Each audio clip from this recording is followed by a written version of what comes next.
Good start. This is the 12th episode of the Psychic Wave podcast. I'm with my friend Tiff. Yeah. Hello. Tiff works at Continental Room. That's where we met. Right? Yeah, I bummed a cigarette. I don't smoke. I'm just kidding. I was like, yeah, wait, so did we meet at Conti? yeah, that's how it happened, right? You and Renee walked up and bummed a cigarette. Yeah, I was really contemplating it too, like, because I was like, oh, like, I don't even know these people. These people aren't regulars. But you guys, like, were. I know. Well, it's funny. We do like what you used to do before you worked at Continental, whereas we do like the Sunday through Wednesday thing. Oh, yeah. Because the crowd's different. Yeah, definitely different. Definitely 180. 180. Yeah, it's more rockers and stuff during Sunday. The minority, I feel. The minority, the underground. Yeah, like the home for the minority is the way I try to go about it. That's like my goal, you know? Yeah. When I'm like booking a show, I'm just like, all right, what does the minority want? Tip out there for the little man. Yeah. Little man needs to live too. I know, right? Needs to have a beer too. A couple beers. Yeah, and like be comfortable.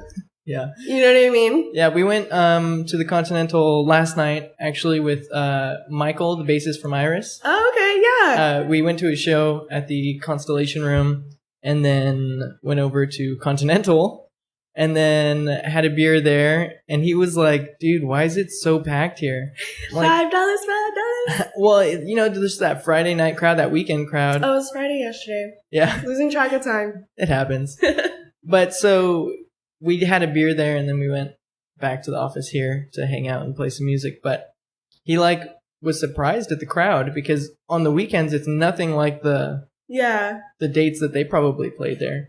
I mean, just the people are different. Yeah, there's so many bands that send inquiries, like touring bands that are like, hey, we're gonna be, you know, in Orange County and on Friday night. Mm-hmm. We're seeing if we can play there. And I'm like, nah. It's not gonna happen. People want DJs.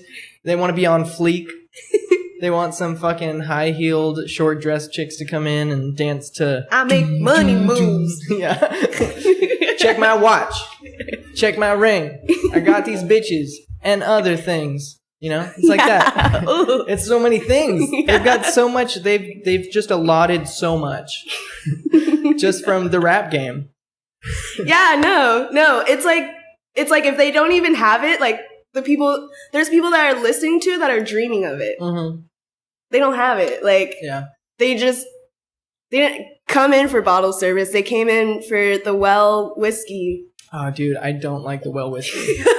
You know? So, yeah. I don't like that whiskey shot that I took at the Continental. Tin cup? Tin cup? Oh, yeah, no. It tastes like a tin cup. Yeah. Yeah. It's a Whiskey Wednesday special. I know. I was like, hey, maybe this $5 shot will be good. That's never a good idea. Yeah. It's never a good idea. Maybe with, like, whatever they have mixed. I should know. I don't know. I mean, I bet the mules are good. I haven't tried the mules. Wait. Mules are great. I've always enjoyed mules. I've always ordered mules. What is that? That's mint? No. Good question. It's ginger beer, lime juice. Oh, sounds good already. Got me a lime juice. I'm trying to see what else. Yeah, I think it's just ginger beer, lime juice, and then your alcohol preference. Nice. Yeah. A lot is my preference. Yeah. Everything. What was it? The God. Works. Can I have the works meal? Like jungle juice or... You ever have jungle juice? Or it's just... Oh, yeah. A bunch of... I've been to college. Fucking hate that shit, man. It's free. I don't know. Says so on the flyer. I have standards still. I don't know. I just never know what they put in it. And no, it's a mystery. I think that's the part, like, you know, like the white airheads? Yeah. Like, what is that? Oh, wait. Oh, the mystery, the white. I thought you meant like white people that are dumb. No. No. Yeah. I'm talking about candy. Yeah. I know white airheads. Yeah. Plenty. Yeah, it's got the mystery flavor, but it's super good. But what is it? Isn't it watermelon? I don't know. Is it? I think it's the same. Yeah, I think it's the same every time. Like the white gummy. What's like? Oh, at Jamba Juice? Yeah, like, or even the gummy bear. Sugar. Yeah, yeah, true. I think it's like peaches. It's like peaches and cream. Sugar. Peaches and sugar. How do we get on this? What do you mean? This whole candy rant.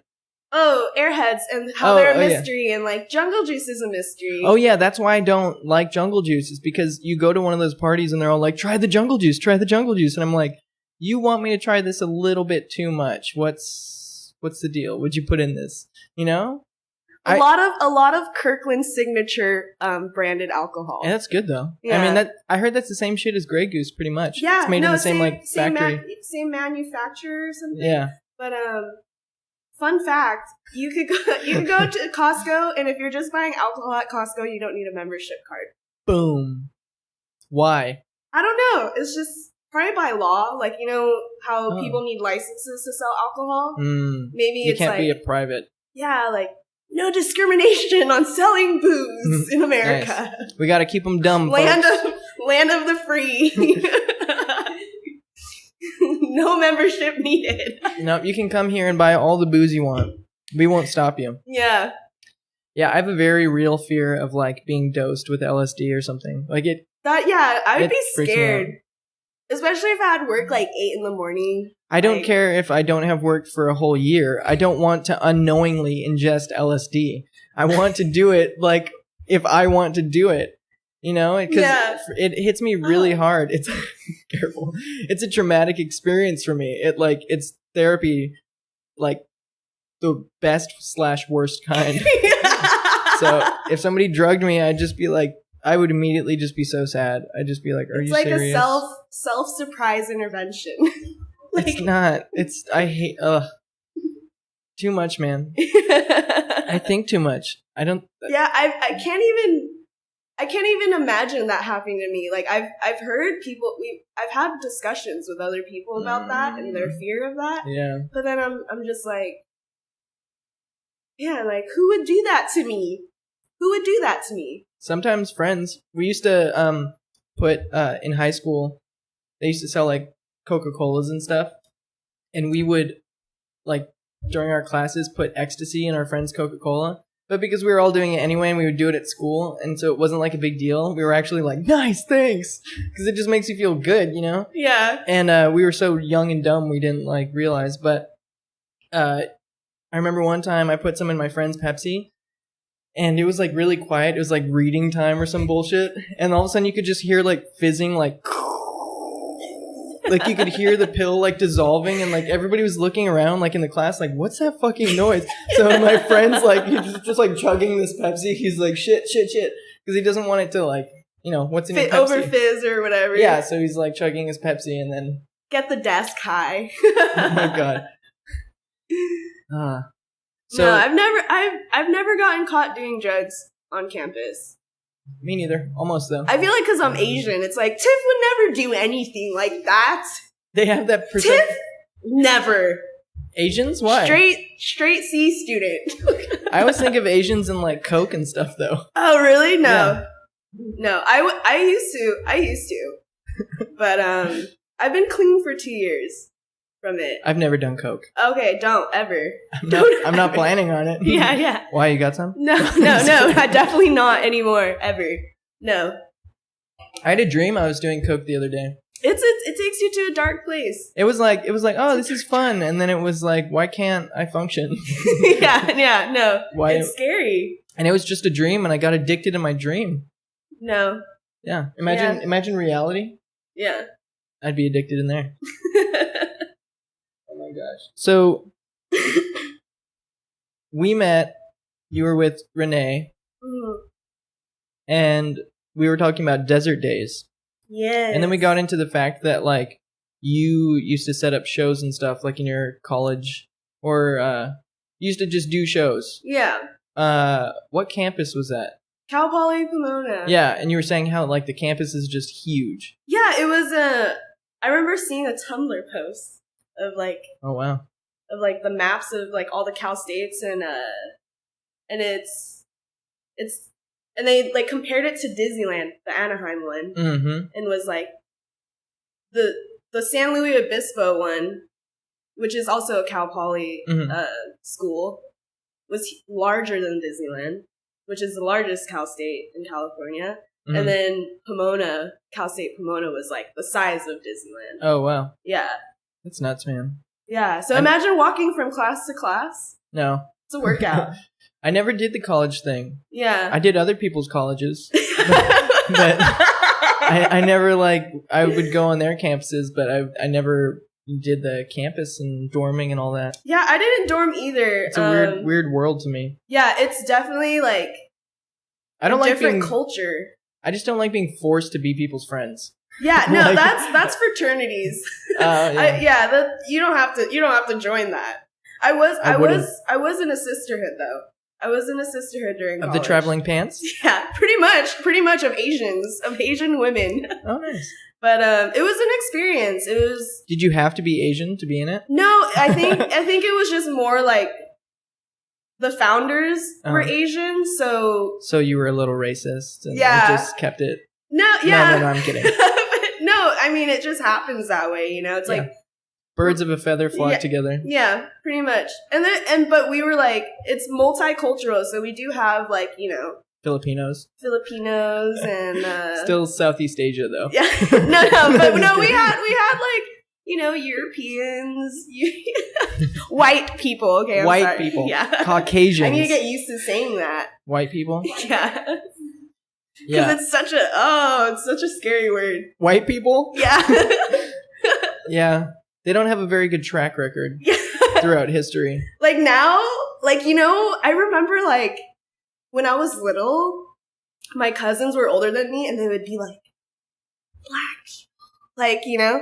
But now, like, I feel like I'm like talking crap about white people and I'm like, oh. White people. You know, I always grew up, like, everybody would always say African American. And then my dad, very early on, he was like, not all black people are from Africa. Like, some people, they were born in America. Like, maybe culturally, like, their families, you know, originated in Africa. But he's like, there are French black people and English black people. Yeah. Like, and so he was like, they're black. If you can say white people, and people, I never have a problem saying white people. You can say black people, too. It's like, it's what they are. It's like, a Mexican's not going to get offended if you call them a Mexican, unless you say, "Hey, Mexican," like that. That's different. But if you call them like, what they are, like describing an individual, it's like, you know what? It's just like people are just so sensitive now.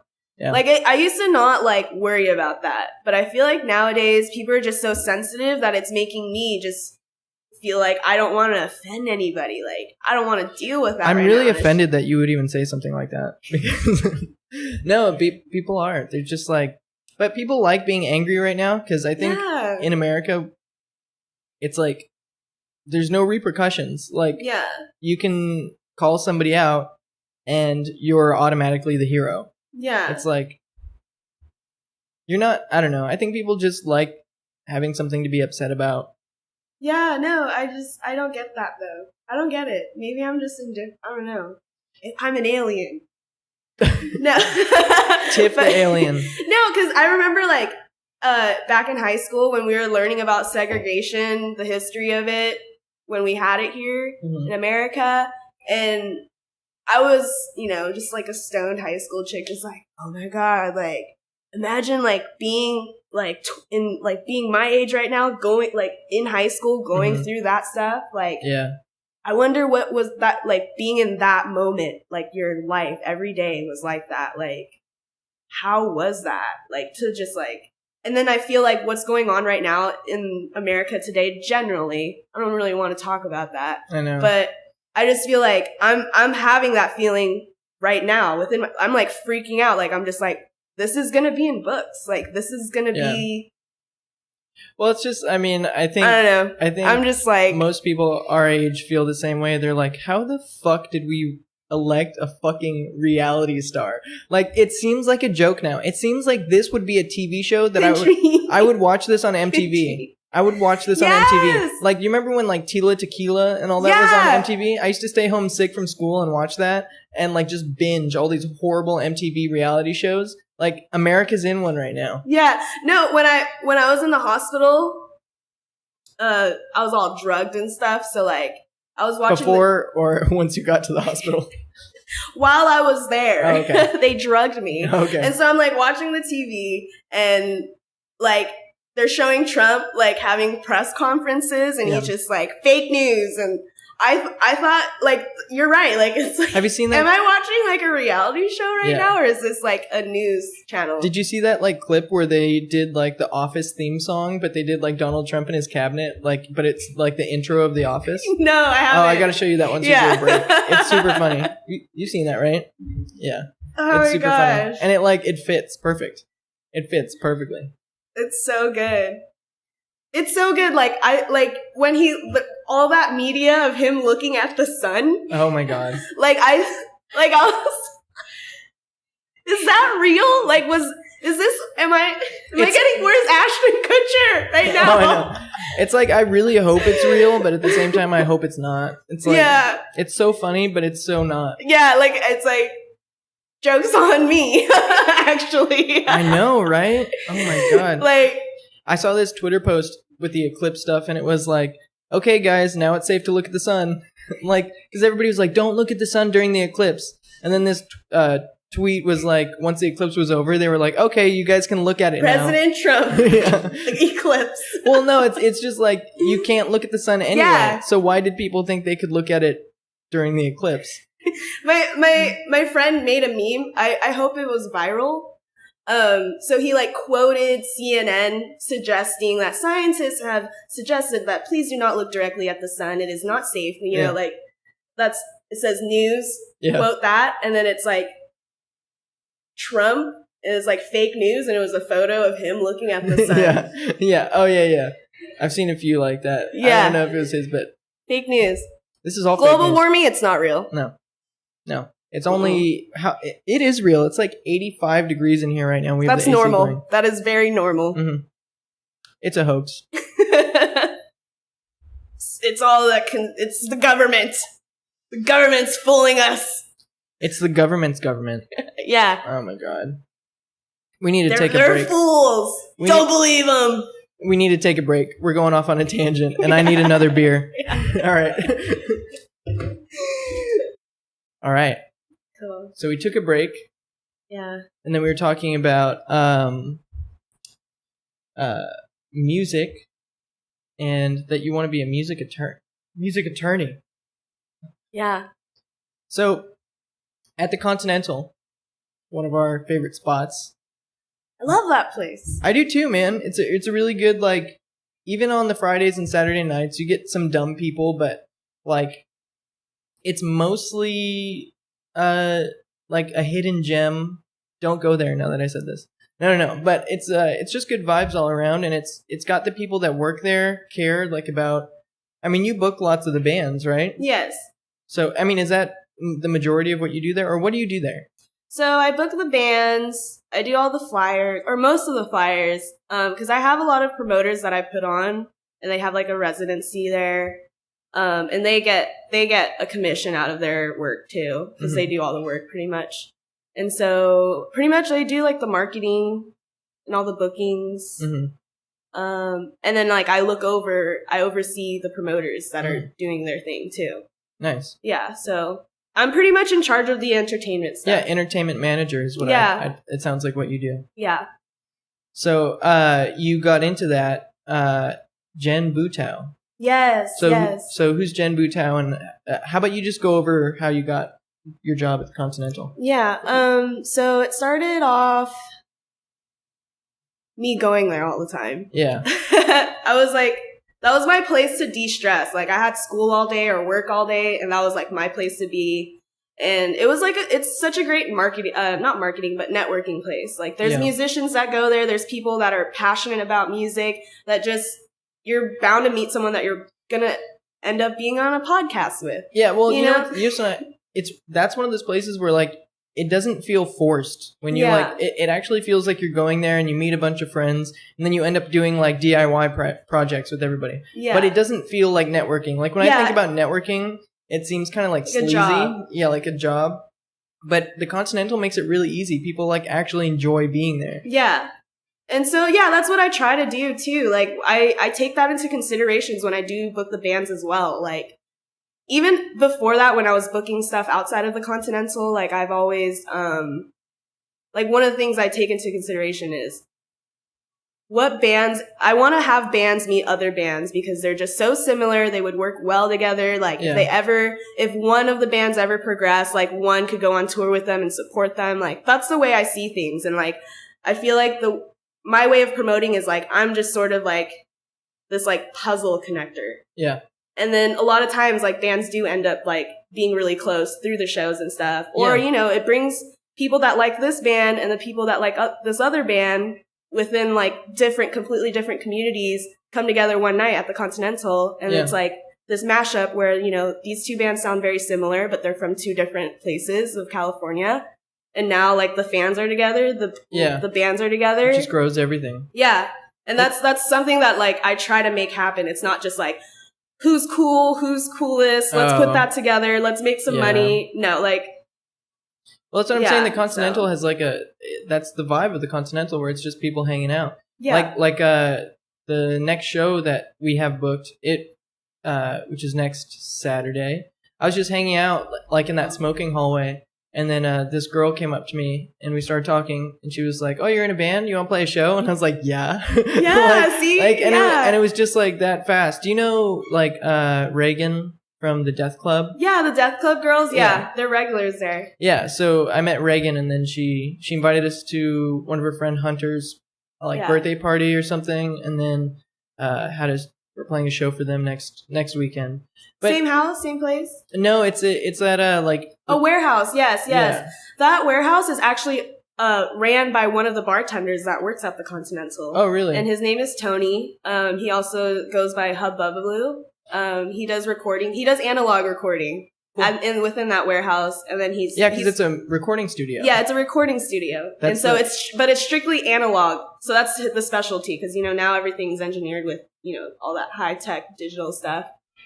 So you know, but now it's like he's trying to keep it like any bands that want to do, like, low cost recording that's, like, vintage, pretty much. I mean, we're here. People really like that sound right now. So, you know, and it's I think that kind of recording lets bands, like young bands or bands that are just starting out, like, really find their sound, because when you're going through a take, you have to do it perfect. Yeah. You can't, like, go through and, like, edit it a bunch of times and just pick the best stuff. So I think the analog recordings help bands grow. Yeah, it's definitely an experience. And what I like is I've heard Tony's been doing it for a low price. Nice. I don't know how much, but... Low. I just know it's cheap. Yes. Not that I'm marketing for him or anything. No, I'm just kidding. I know. See, you never stop working, do you? Yeah, no. Sorry. Workaholic over here. But yeah, back to the Conti story.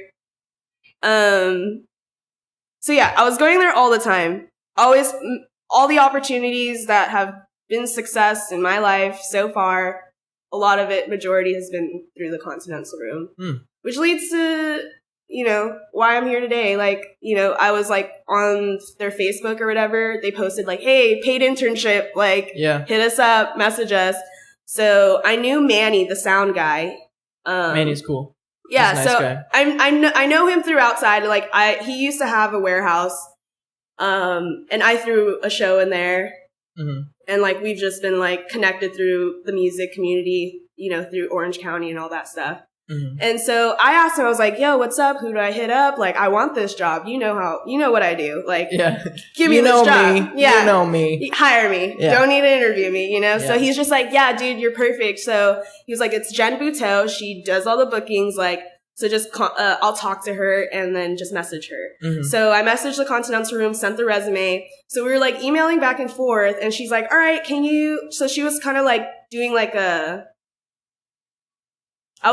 she basically, for the interview, it was, like, through email, and she was like, hey, so I want to see if you could do, like, graphic designing. Can you do a flyer for this show really quick and then send it over? Just a quick, like, draft. Yeah. Put it together, and then, like, pretty much she was like, you're hired. Like, it's, you know, it's this much an hour. Like, you're going to do this. It's going to be about this much a week, you know?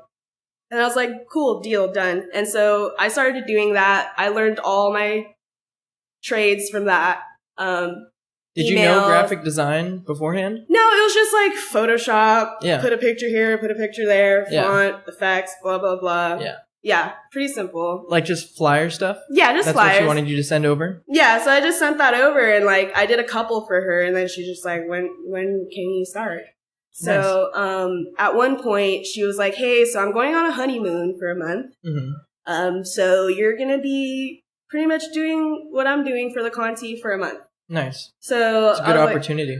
So she pretty much template the month for me out. Mm-hmm. And I just kind of like sort of filled in the blanks and then was just kind of there to like post on Instagram, promote the show and stuff. Yeah. And during that month as well, to just make it easier on her end to not book more shows, she was like, can you just do like a Tuesday residency there? Mm-hmm. And you're in control of Tuesday. Here's your budget. Go for it. Nice. And so I booked it was like the month of September or something, and I did a whole month. It was like last year. So you did every Tuesday for that month? Yeah. So what's that like? What's booking like a Tuesday? What was that first experience like? I mean, I've done bookings before, but this was actually my first 21 plus show. Okay. So it's definitely different from all ages. How is it different? Well, you have to think of bands that have a fan base. That is 21 plus. That's hard to measure. Yeah. That's hard to like figure out through a Facebook page or through their SoundCloud or Bandcamp, you know? Right. So that's like something that you have to really observe. Do you go on like their Facebook, look at the other places that they've like played, see if they're at 21 plus spots? Yeah. And then if the majority of their stuff is 21 plus and then they have a good following, you would like... Yeah, it's definitely like marketing research. Like I know, marketing research is pretty much like you're studying the demographic for a product, brand, company. Mm-hmm. And you study the people that they want to sell to. So you have to study their age, where they are, like geographics. Yeah. So it's very science. Yeah. Facts, you know, methodical. Marketing. Yeah. So I went to school for that, and you know, I applied that to looking for bands, and so pretty much I'm seeing this band as a brand, and I'm like, okay, what demographic are they shooting for? Yeah. What's their aesthetic? What type of people like that aesthetic? Yeah. It's just based on through all Facebook, all their social medias, like, and it's sort of like a risk too, because who knows? Like, it could just be just a page, you know, it's just the internet. Yeah. Like, for example, Reagan from the Death Club, she knew nothing about my band. And she was like, you guys want to play a show? And I was like, yeah. And like, she's never seen us or like knows nothing about us. And I keep, you know, I was waiting for the flyer to come out because I was like, are we going to like fit into any of these bands that are playing? And I think we're all kind of DIY and like fun / garage rock. Yeah. You know, I don't know. So I think it did fit, but I was thinking, I was like, God, what if I'm like so different than everybody else here? And, you know, it like the things that you went to school for, I think really do help you create more of a cohesive, like, experience at the Continental Room. Yes. Like, I know the nights that I'm going to go, like, I know what type of thing to expect, which is why I like to go. Yeah. Because it's not like, I don't know, you don't go on a Tuesday and get surprised. Yeah. Like, but. What is this live music? Drummer, guitar, bass. Rock? Rock on a Tuesday night? Oh my God, rock on a Tuesday. There's a lot of, oh my God, I don't know the term for it, but Hispanic-inspired music. Oh yeah, that plays at the Continental. Yes, I started that. That's my protest. That's my personal protest to just like. What's the protest? What are you talking about? Just like that, like we're here, we exist, like, you know. Oh, you mean you just want to showcase more styles? Yeah, more styles, be open. If you want me to be honest, I feel like a lot of bands do consist like white male, you know, all white male band or like white dominant band. You know what's funny too about that is that rock and roll was basically started by the black community. Yeah. And then stolen and redone by the Rolling Stones, Elvis Presley, the Beatles. Like all those three, their first debut albums had the majority of their songs were covers that were done by black artists. Yeah. But the black artists never got credit for it at all. But the Rolling Stones, to their credit, they did take on some of those black artists on tour with them because they like paid homage to that. But rock and roll has, from a success aspect, mostly been white. Yes. Mostly been white. Yes, exactly. And so, you know. And it's England and America, so maybe that's why it's white. Yeah, exactly. But, you know, we're in America. We're in this melting pot. Hello. So, you know, that's what I'm like pretty much, that's my message, you know, like I don't participate in marches. I don't do all that. I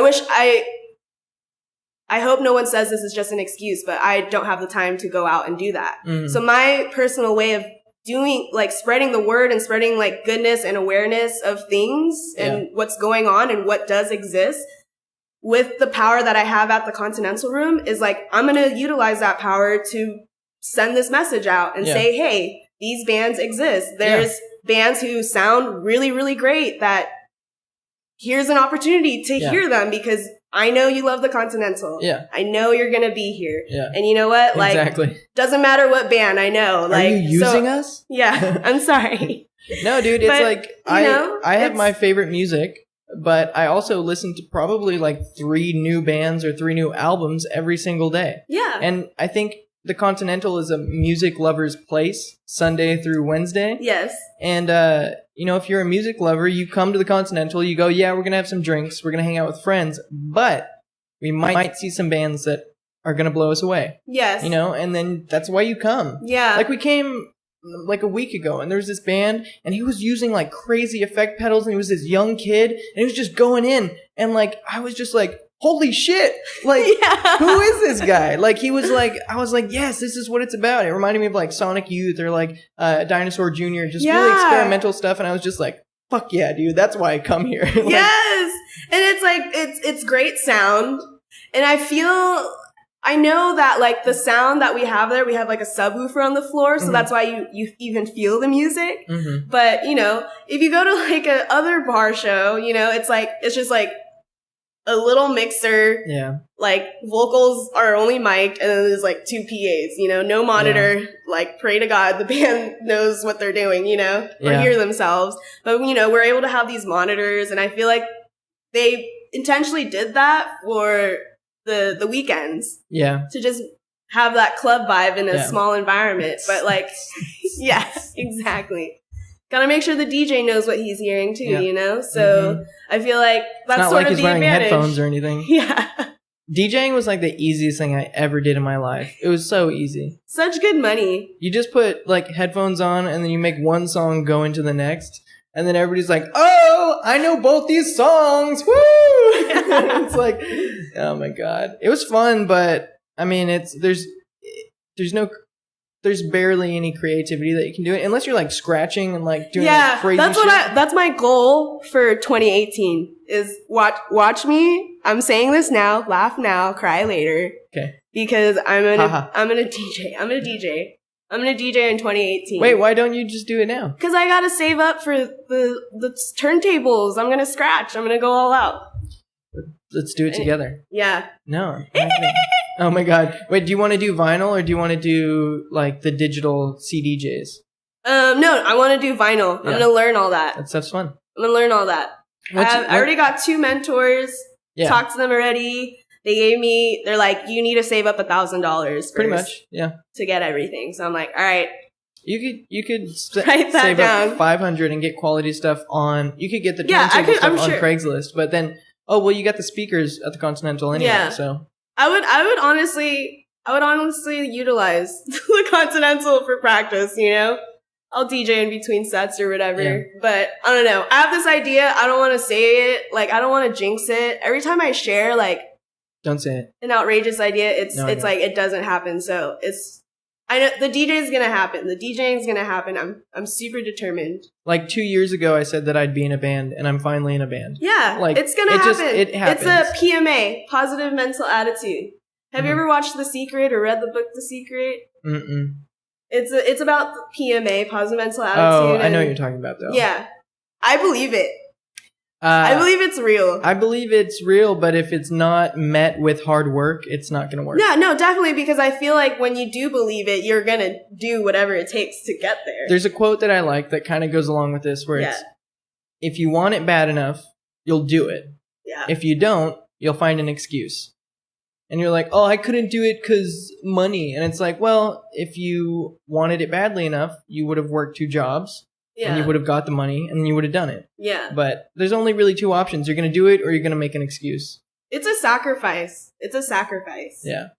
I always tell people, like, when you're working in the music industry, you really have to pay your dues. Yeah. Like, I'm finally getting paid for what I'm doing. Yeah. I had to sleep with so many people to get where I'm at. Yeah. I'm kidding. I used to get paid. She's like, yeah. Yeah. No. She's like, yeah, dude, the struggle is real, right? Yeah. No, people have to do that. That's very greedy. It's very selfish. I didn't mean to agree it in like a personal way, but it's like, it's true. It's true. People do that. Well, let's go give some hand jobs on this break, and let's move up in the world. You ready? Yeah, do what we gotta do. Do you know any music execs? We can... PMA. We will know them. All right, we're gonna take a break. All right, man. So, where do we even begin now? I know, right? We just got back from space. We went pretty deep. We during the break we talked about some really intense shit. Yeah. Whoa. Well, let's get back on. Let's level ourselves a little bit. All right. So you were talking about a band that you had, the Lonely Shutters. Yeah. So tell us more about Lonely Shutters. I went through like a gnarly breakup like during college. Like I was stretching myself super thin. I was like working 2 jobs, going to school full time on top of that, like in this relationship, stretching myself thin. So anything that like went wrong was just like, I'm at my lowest. So like when the relationship finally ended, it was a toxic relationship for both of us. So like it was like my first experience going through that type of stuff, like life-wise. So like I didn't know what to do, and like being in the music community and like just being like, what do I do? Friends, all of them were just like, you play music, like just like write, dude. Mm-hmm. Like, and I never wrote music. I never wrote lyrics. I'm too insecure to do that. Like, I don't know. I just like don't believe in myself. So I don't know. I was just going through a lot. So I had a lot to say. So that started the Lonely Shredders. Was like kind of like going through being like single and stuff, because I feel like I was in a relationship like the moment I got out of high school, and then like I was like I had a relationship and then had another relationship, and then it was like I was like a second year in college already. Mm-hmm. So like I had to like figure myself out as like a young adult. So you had some writing to do. Yeah, exactly. Can you do me a favor? Can you close that door, please? So you started writing, and sorry, is it the Lonely Shutters or Shredders? Shredders. Okay. Shred. Shred. Yeah, sorry, I got it wrong. I kept saying Lonely Shutters. So Lonely Shredders, and so you started when you started the process, because you never wrote before. How'd you do that? Like, did you have journals? Did you pick up a guitar? I was. At that time, writing process wise, stretching myself thin still. Mm-hmm. I was working at Epitaph as an intern. Oh wow! So I drove. Where's that at? It's in Silver Lake, the place. So the office. So I drove into rush hour, going to work and going home from there. Fuck. So like it was a lot of like self thinking and radio listening. Yeah. And the radio listening really helped me with like thinking of melodies and like thinking like kind of, tempos? Yeah. And melodies and harmonies that come together and stuff. Like that gave me like inspiration. Yeah. 'Cause they're like radio music, whatever, but they're catchy. Can't deny that. There's something to it. I mean, there's a reason why a lot of people like it. It's pop music. It's popular. Yeah, definitely. So listening to the radio, and then I would jot down like things that like clever things, like wise lines, thoughts that you would have, wise thoughts that I would have that were like conclusions or solutions, just wise thoughts. I have full journals, like a bunch of journals, just like one sentence. Yeah, it was me I'd get all fucked up or something, and then I'd like say something, or I'd like have a realization, and I'd be like, and I think it was like all like cool, and it is to me, but then I'd like read it later and I'd be like, man, I was so drunk. Yeah. No, writing's good, but I should write more, just like journaling. It feels good, right? Yeah, it's releasing. Yeah. And so that's what I would do. I would like jot down on my, iPhone notes like these lines. And then I would go home and like I've learned to play guitar since like high school-ish. That's like 10 years ago. So I've been playing guitar for 10 years, taught myself. And when I was teaching myself, I had these melody chords that I've had since high school that just never had lyrics to it. So I was like brushing them up,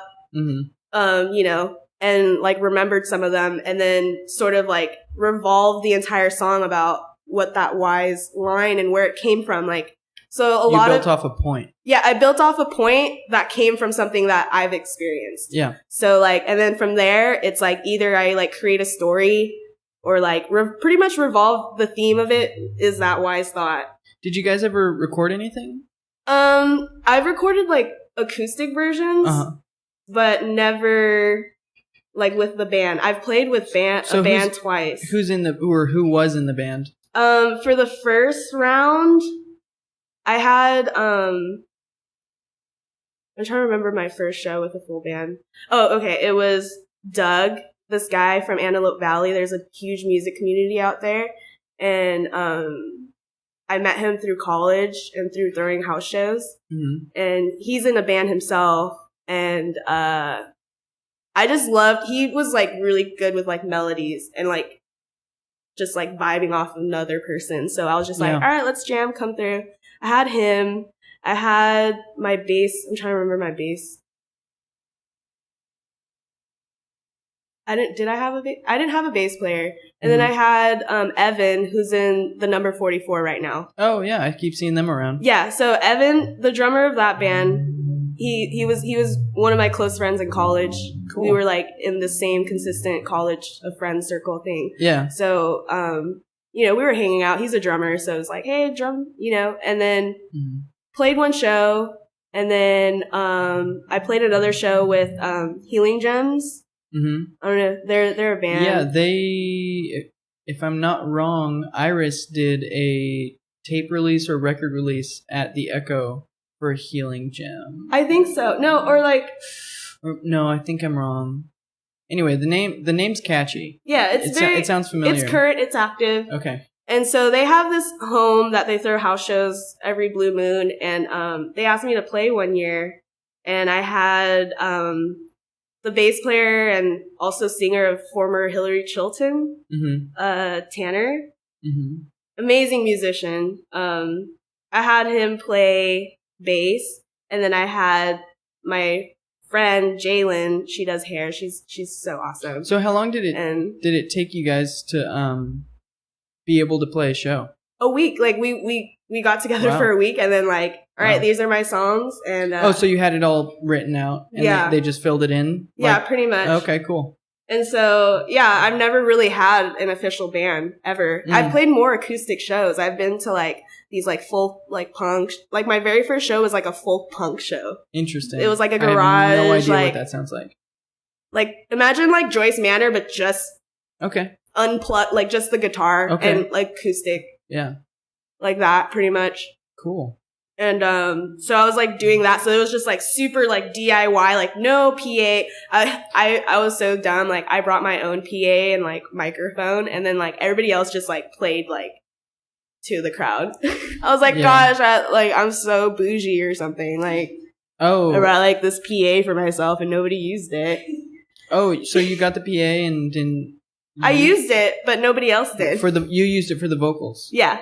Okay, because like when we play next Saturday, Death Club, the place doesn't have a PA, or they said it might not, so they said we had to bring our own. So I'm going to get a PA, just 2 speakers, because I'm going to use that for vocals. But then I've got I've got a half stack for the guitar. You won't need it. It'll just project on its own. It's going to be like a warehouse. I've never been there personally, but it'll work out. Well, the thing is, unless you want to sound good, I don't know. I need a PA for my vocals at least, because for sure. I think that's what they mean, is that they don't have anything for the vocals. Yeah. So we have the half stack and then a half stack for the bass too. That's fucking just blows the place up. Yeah. And then our drummer plays so loud, so it'll sound good, but I still need to pick up the PA for the show. Yeah. But all of it's not through the PA, so it's not going to be like a mixed thing. We just got to get the sound right, which is kind of hard sometimes, because every place you play at, it's going to change. Yeah. No, yeah, so that's a thing about house shows. I'm nervous about it, man. No. I don't think you should. I feel like... I'm excited, but I'm nervous. I feel like the culture of house shows, it's about supporting local bands, but I feel like the connection, the human connection of the set is before the sound of the music. I think it's the connection that you bring when you perform. What is that connection? What do you mean? Just I don't know, when I'm drinking at a house show and I'm there and it's my favorite band, I'm pumped. I'm pumped as much as you're pumped playing the show. And then it's just it's just feeding back and forth, Yeah. And I feel like that's the experience that people want to get versus I paid $5 to get in here, and this better be a quality show. Yeah, it's more of a party than an actual. I wouldn't say party showcase. But I agree. It's not like I paid 35 tickets to get seats somewhere, or $35 to get a ticket to sit somewhere in JoJo Band. It's not like that. Exactly. It's definitely we're gonna go hard. We're gonna have fun. Yeah. But it's still the bands that I really like my favorite bands, their sound is so down. They have that sound down. So then when I'm playing this show and it's not, all perfectly mixed. We're gonna do the best we can and it's gonna be good still. But when it's not, surprisingly, as lazy and as DIY as I am, I do like perfection. Yeah. And that's the part that stresses me out, is that I understand what I like when I see a band. And if I'll see a band and if they don't have the sound down, but I like what they're doing, I'll be like, fuck, that was really cool. But I wish they got it down. And that's just the way I am. So I don't know. Maybe, I don't know. I feel like a lot of bands do feel that way and do play very DIY shows. And I think something that should start as a trend for musicians that are local that do those type of shows should be investing in a monitor for themselves, to bring to an extra speaker for them to hear themselves. Because I think that's a floor monitor to project at themselves. Yeah, vocals. Yeah, because I feel one thing when I played that first house show with a full band, the hard part was I couldn't hear myself. Yeah, I just heard the music playing, but I didn't hear my vocals. That's how I feel right now. Yeah, and it's I have no idea how I sound. So I have a PA that I can use as a monitor right now that we're just using for practice when we practice here. This is our practice spot, by the way. But so then I'm going to get an actual PA to project at the crowd. So I'll probably line in the PA sound into that PA that I have now and face it at me so I can hear myself. But I'm worried about feedback, because that is true. When you have it facing the microphone or projecting this way, you can get a lot of feedback. And if it's a house show, there's not going to be somebody mixing. Yeah, definitely. So I'll have to run and turn the volume down. Yeah, no, you can have someone else do it. Have a buddy do it. But, my cousin does audio engineering. Robert, he's been on the podcast a few times. But a lot of a big solution to a lot of trouble. I don't know much about sound, but a lot of things that solve my problems with sound is connecting everything into the same power. Weirdly, that's a lot of problem solving. The same power source? Yeah. So put the monitor, if it doesn't work, try putting all of it in the same power strip into one same power.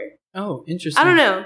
I don't know. That's just, I've never figured out why, but that's just something I've always seen a problem with, where like it's just different power sources for the speakers, and I'm like, all right, let's just put it all together and connect it. And like I overheard it one time. I don't even remember when. I heard it one time like through a sound engineer, because I do like backstage a lot of like sound production, a lot of production, not sound, but I do a lot of production work in backstage for a lot of music events. So that's something like I just heard once.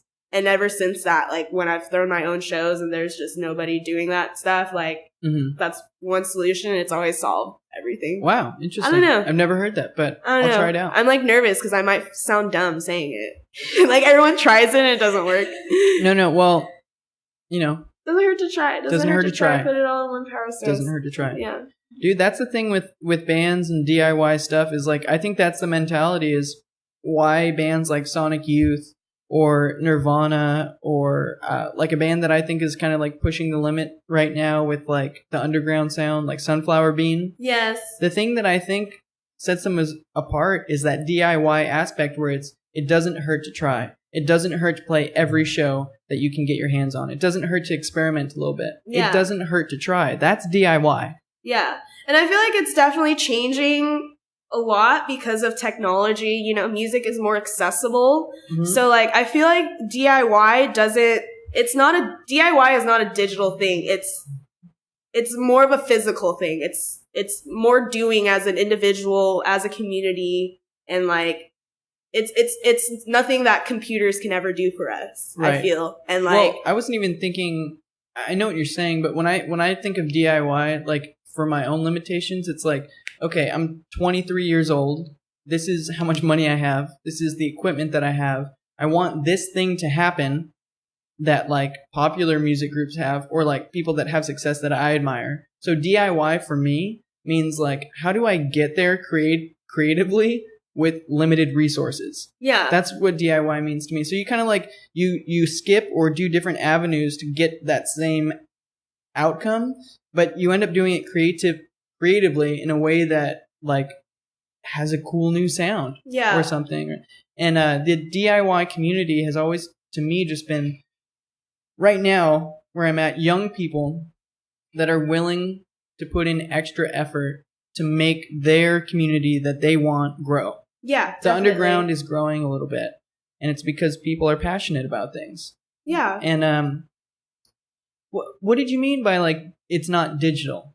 Because I don't know. I don't think about digital or anything when I think of DIY, and I'm not. I just don't understand. I don't know. I'm trying to like say what I think right now. Like,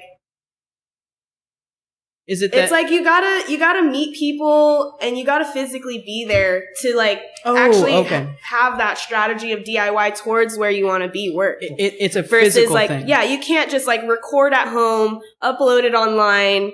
It's A to Z to the T, amazing sound on SoundCloud, and you're going to be successful. It can't be all. So what you're saying is like it can't be all behind like a computer, and then you're going to get super famous. You've got to like be out there. Because that's still do it yourself. You can record at home and post it online and stuff. Sure. And it could be a thing, but like DIY, I feel is necessary to like throw these house shows and like talk to people and like meet people and be like, out there. Be out there. Got it. So that's what you mean by not digital. I just was kind of lost on I it in my head. couldn't put that was the best way to put it in my head.